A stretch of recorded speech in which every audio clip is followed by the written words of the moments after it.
Today is Rishi Sunak's 45th day in power. That's already one more than Liz Truss managed. But how is he getting on? He's in an unenviable position for any Prime Minister. He's facing nationwide strikes. What do you want? Why do you want it? Now! As a winter of industrial action looms, now a date is set for the biggest nurses' strike in 100 years. On the trains, on the roads and at airports. Postal workers, teachers in Scotland and university staff. Strike action is bringing Britain's transport network to a halt. A cost of living crisis. In the city centre, they're getting ready for Christmas. Hard to feel tempted by the festive treats when inflation for basics like bread and milk is at a 40-year high. And a stampede of backbench MPs announcing that they won't be sticking around.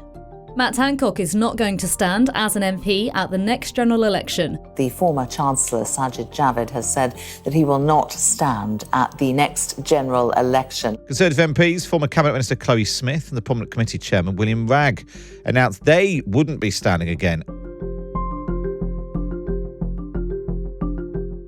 As the polls continue to suggest a heavy Conservative loss at the next election, what impact has the Prime Minister had in his first few weeks in power? You're listening to Stories of Our Times from The Times and The Sunday Times. I'm Manveen Rana. Today, Rishi Sunak's winter of discontent.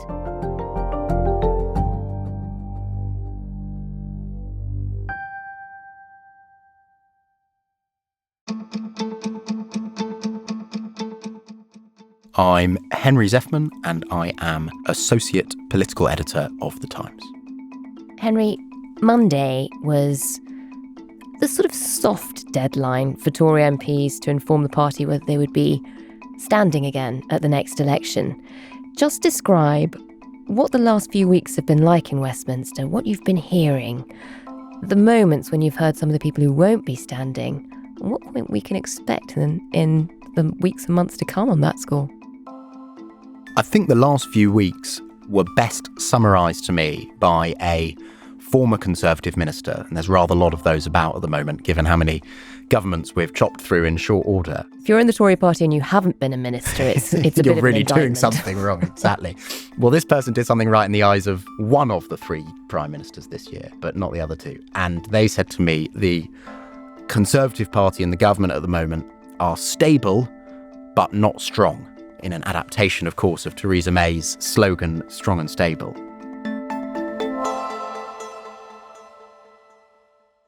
And the point they were making is that things have calmed down a lot. This is not like the half of the year in which Boris Johnson's leadership was in constant peril. It's certainly not like the frenetic 40-something days of Liz Truss. But there is this undercurrent of despair among Conservative MPs because it is very hard, if not impossible, to find a Conservative MP who thinks that they are on course to win the next election. One of the many symptoms of that despair is, as you mentioned, the number of MPs who've said they're standing down. And the reason you're getting that now is both technical and serious. I mean, the technical reason is that the boundaries for parliamentary constituencies are all being changed, and that means that some MPs find themselves with their constituency being chopped up, and that means that Conservative MPs are being asked by Conservative headquarters to tell them now whether they intend to stand at the next election so that they can start dealing with some of the difficult cases where you might have 3 Conservative MPs who need to be made to fit into 2 new constituencies. But there's the underlying reason why so many are taking that as an opportunity to say, actually, yeah, I'm out. And that underlying reason is that Conservative MPs are adapting to a new reality as they see it, in which they are likely to find themselves in opposition after the next election. So they're not just thinking, do I want to stand at the next election? They're thinking, do I have the stomach to be in opposition potentially up until late 2029, which is quite a long time away.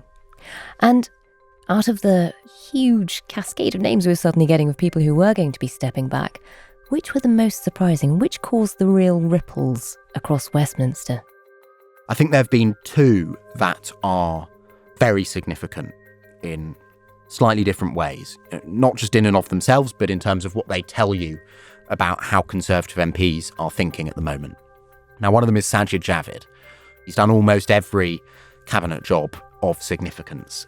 He ran for leader twice, most recently this year, right? So this summer. If we can unite behind a new sense of purpose, with the right leadership, but most importantly, the right team. After Boris Johnson resigned, he wanted to be Prime Minister. I believe that we can meet the scale of our challenges and that we can come through them with the best days still lying ahead. And instead, he's now saying that he doesn't want to be an MP after the next election. Now, what does that tell you? It tells you that Sajid Javid realises that he's probably not going to get back into cabinet, or almost certainly not in the kind of job that he would want. But it also tells you that MPs like Sajid Javid, who might have been in ministerial jobs, who came in like Sajid Javid in 2010, in that Cameron wave, where he brought the Conservatives back to their promised land of government, an A-lister, part of David Cameron's attempts to make the Conservative Parliamentary Party more diverse, more modern, that they are seeing this coming election, lots of them, as the sort of end of that era, as the end of the period of Conservative government. So Javid, very significant because he, as well as being a figure of significance himself in our politics, speaks to that phase of British political life. But I think even more significant, someone called Javid and Davison, who most people outside of SW1, I mean, the vast majority, almost everyone in the country will not really have heard of. She's high profile in Westminster, but not so much in the country. My name is Javid and Davison, and I am the newly elected MP for Bishop Auckland. I accidentally discovered politics at 16, joined the Conservative Party, and here I am today in Parliament, able to make those changes that our country badly needs. Javid and Davison is 29 years old. She was elected the MP for Bishop Auckland in 2019. She was a poster child of the Boris Johnson coalition. Passionate Brexiteer, winning a seat that was traditionally Labour. And she herself, again, this was kind of symptomatic of her generation, was a bit different. She had been on reality TV to do with having married, though I think they're now separated, a man who's decades older than her. These Prince Charming is John, who at 59 is 35 years older than her. It's a big step to propose, and she said yes. I did. When I told my family that John and I are going to get married, it was a difficult reaction. There's definitely been some uncertainty from, some of my family members. She is on TikTok. She has campaigned very movingly about issues relating to her father, who, when she was a child, was killed in a fight in a pub. Much of the reason that I stand in this chamber today follows a chain reaction of events following the death of my father from a single punch assault. But my dad is just one of many victims, which is why this week we are marking One Punch Awareness Week. She is not the kind of person who was a Conservative MP at the start of this period of Conservative government in 2010, still less in the sort of fusty decades before that. And she's only just become a minister. She became a minister at the Department for Levelling Up when Liz Truss became Prime Minister. She'd backed Liz Truss's campaign, and Rishi Sunak kept her on. And people from all wings of the Conservative Party, actually, have been saying to me for ages, not only is she high profile, she's actually really good. She's going to go far. And so it was genuinely startling to find that she doesn't want her parliamentary career to last beyond the next election, when from all the sort of demographic indicators, age, being on the lowest rung of the ministerial ladder, etc., she ought to be at the start of a long political career. She ought to be looking at this potential period of opposition, if it is that, and thinking, I could play a big part in rebuilding the Conservative Party. So for her to be packing it in is very significant indeed. And she really was seen as the future of the party, and if the future is now turning away, you're in a world of trouble. For those who haven't already declared that they're stepping down, that wasn't a hard and fast deadline for a start, so we might see more people coming out over the next few months. But for those who are still on the back benches, all is not rosy. Talk us through some of the rebellions that have been brewing. Where is all the discontent coming from? Well, as we mentioned earlier, there's rather a lot of former ministers in the Conservative Parliamentary Party at the moment. Prime ministers too at this stage. Indeed. I mean, there is, in fact, an unprecedented number of living former prime ministers in the country, and 2 of them in the House of Commons. 3 of them, sorry. God, I forgot about Theresa May there. She was only Prime Minister 3 years ago.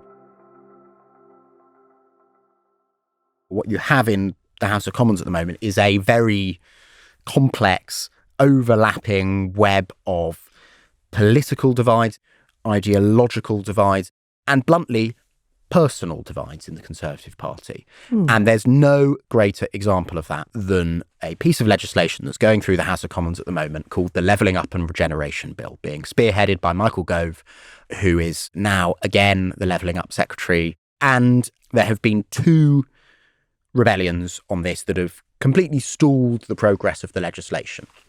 Now, I think the most illustrative one of what a complex web of politics the Conservative Party is currently in is a rebellion to do with onshore wind farms. And he's actually had to backpedal on that issue in the last 24 hours. But just talk us through how that rebellion played out. David Cameron, having previously ridden Huskies as leader of the opposition to show how green he was, imposed a ban on new onshore wind when he was Prime Minister.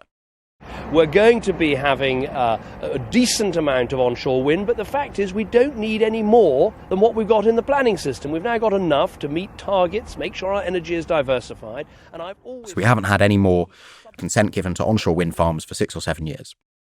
A large number, 30 in fact, more than 30, of Conservative MPs have signed an amendment to the Levelling Up Bill which would repeal that ban. Now that's important because Rishi Sunak made it a core pledge of his leadership campaign in the summer, the one he lost, but we assume he still holds this view, that there would be no new onshore wind when he was Prime Minister.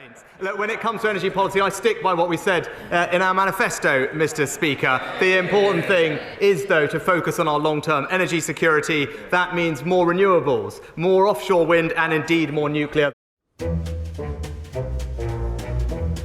Now, let's just get under the bonnet of this rebellion a bit, and bear with me, but there's a lot going on here.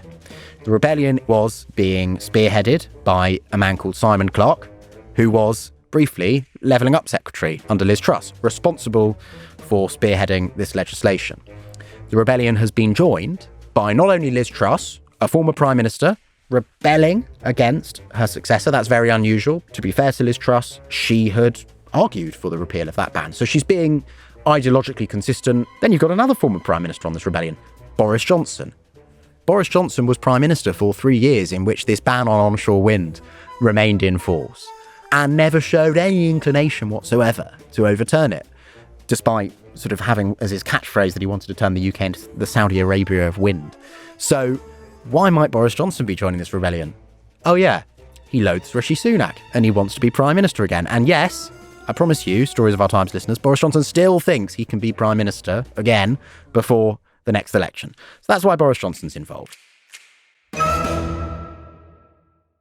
Then with him come a load of Johnsonites, people who I frankly don't think are that interested in this issue, but are enjoying the possibility of giving Rishi Sunak a bit of a bloody nose. But then there are loads of people who are sort of passionate Green Tories who do really think that the UK needs to produce more onshore wind, even though they're not particularly Johnsonites. So you've got this overlapping web of personal, political, ideological grievance all coming together. So wow. The legislation has been delayed, but it is an extraordinary thing for a government with a majority of, I think it's now about 70, to not be able to pass its legislation. And it just goes to show that the Conservative Party is in a divided and pretty febrile place.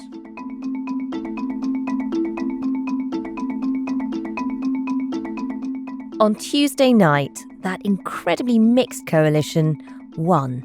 Rishi Sunak caved in. The rebellion was averted when the Department of Communities issued a statement. The government will launch a consultation which will pave the way for allowing wind turbines on land if there was local support. The climb down came hot on the heels of another U-turn on the same bill about house building targets the day before. The Levelling Up Secretary, Michael Gove, has dropped the compulsory house building targets in a bid to prevent a backbench rebellion. On Times Radio, Patrick Maguire asked the station's chief political commentator Lucy Fisher what this would mean for Rishi Sunak's position. Is this a sign of the government's weakness, and will this sort of fudge designed to placate both sides hold? Well, let's see.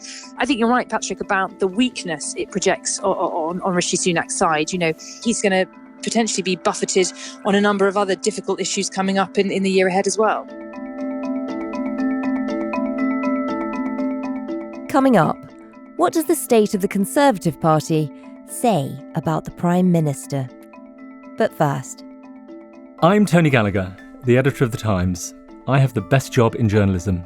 Every day, my team endeavours to bring you the best stories, the most incisive commentary, topical features, beautifully illustrated with award-winning photographs. But we can only do this thanks to the subscribers of The Times and Sunday Times. Subscribe today by visiting thetimes.co.uk/stories of our times.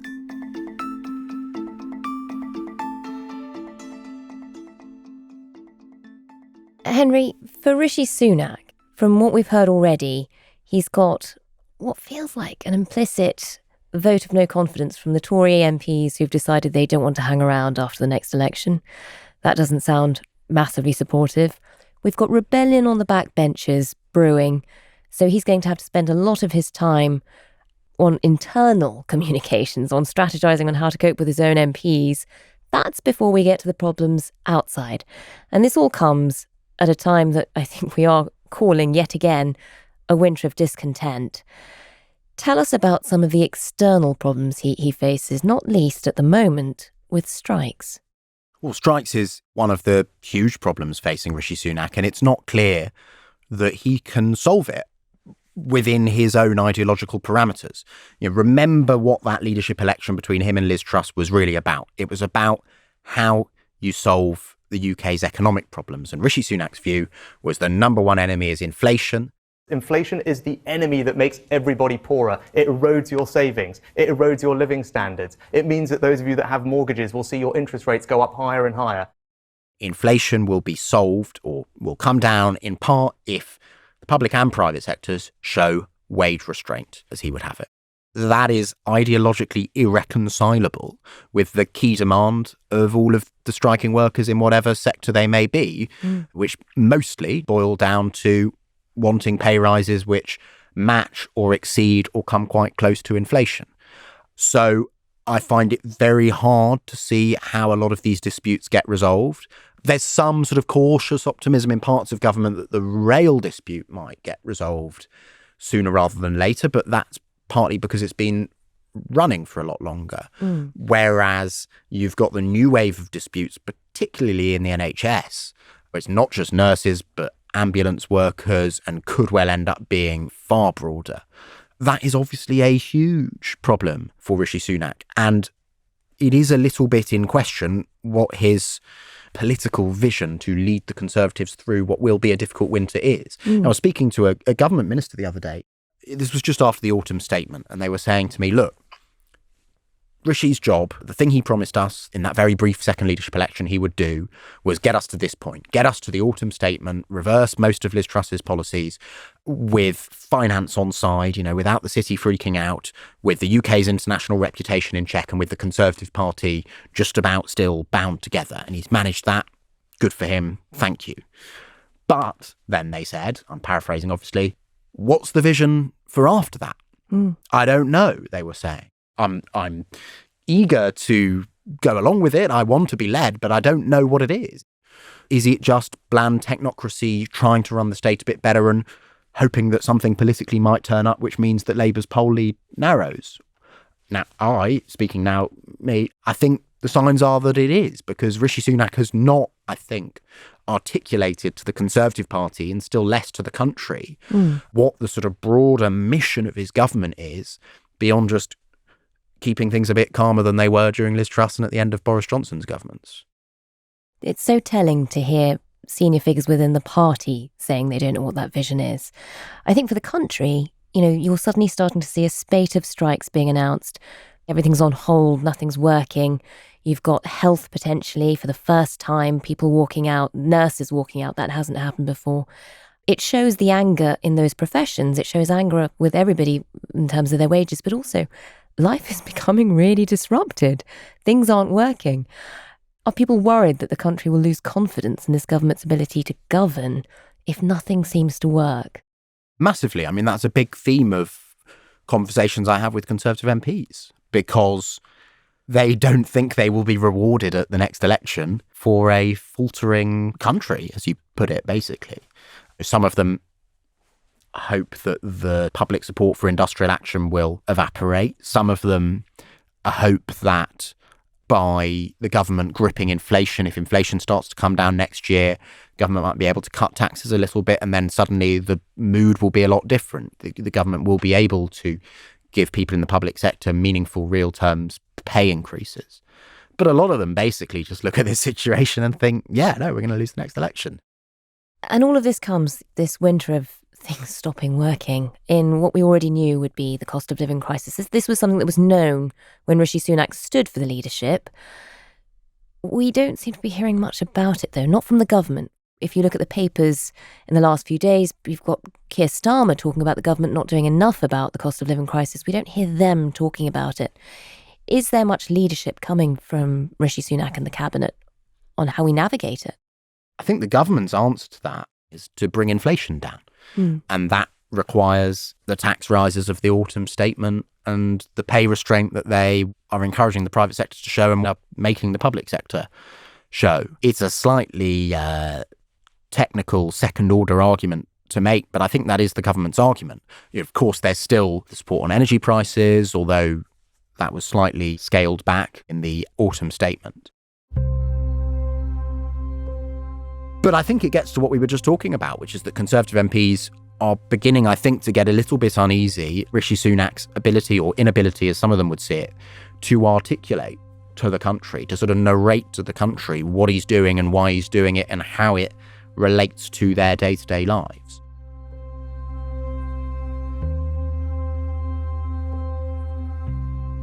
And Henry, when you're in Westminster and you're talking to MPs and there is just this sense that they've slightly given up. They don't think they're going to win anyway.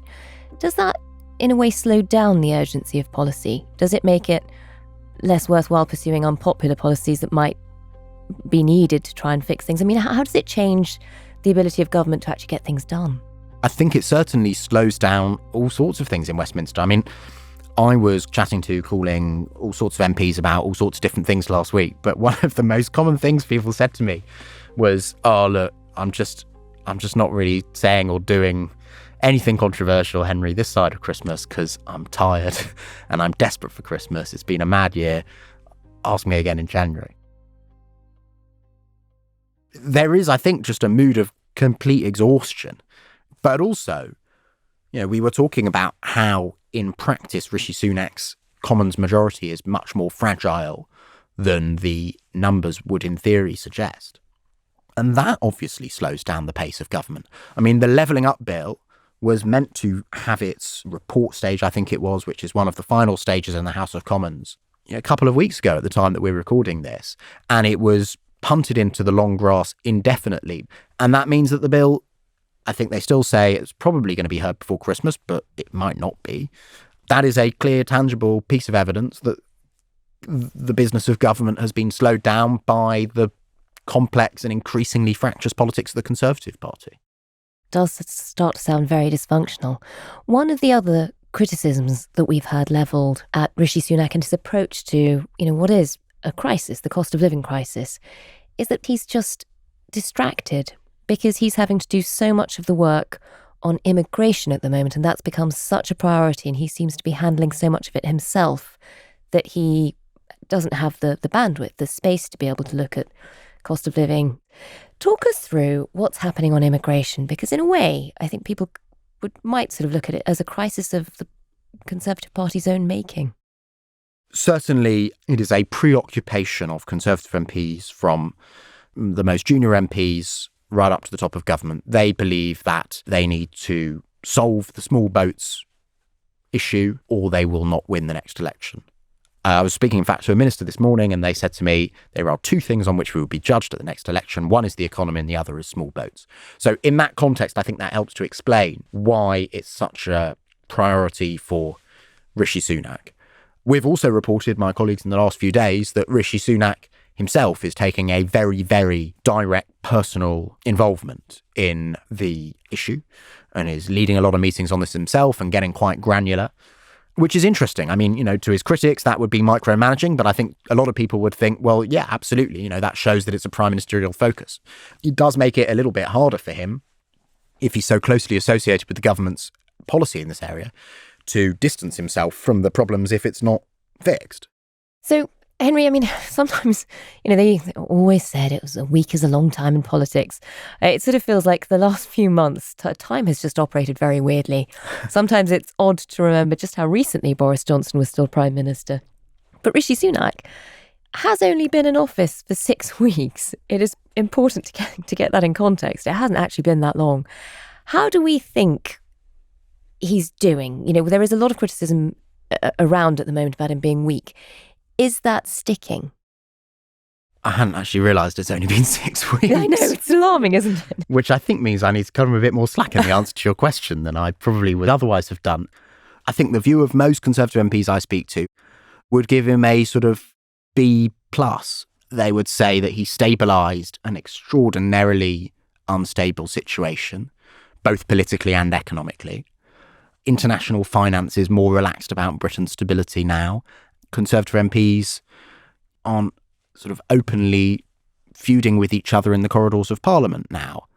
However, I think the gaping question about Rishi Sunak's prime ministership remains, what next? What is the vision for Rishi Sunak, both in terms of his management of the country over the coming 18 months or however long he has before the next election, but also, for a Conservative MP, what is his vision for winning that election? You've got to start making the case now. And understandably, the start of his government has been about mopping up the mistakes of his predecessor, if not predecessors. But he is going to have to start articulating something about the future, because all the polling would suggest that at the moment, Labour are heading back into government and Rishi Sunak is leading the Conservative Party into opposition.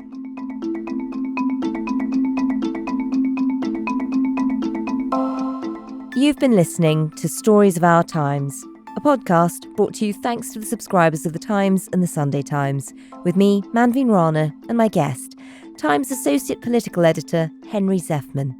You can read more of Henry's work at thetimes.co.uk with a subscription or in print. The producer today was Edward Drummond. The executive producers were Kate Ford and James Shield, and sound design was by David Crackles. If you can, please do leave us a review. It'll help others to find this episode. Thanks again for listening. See you tomorrow.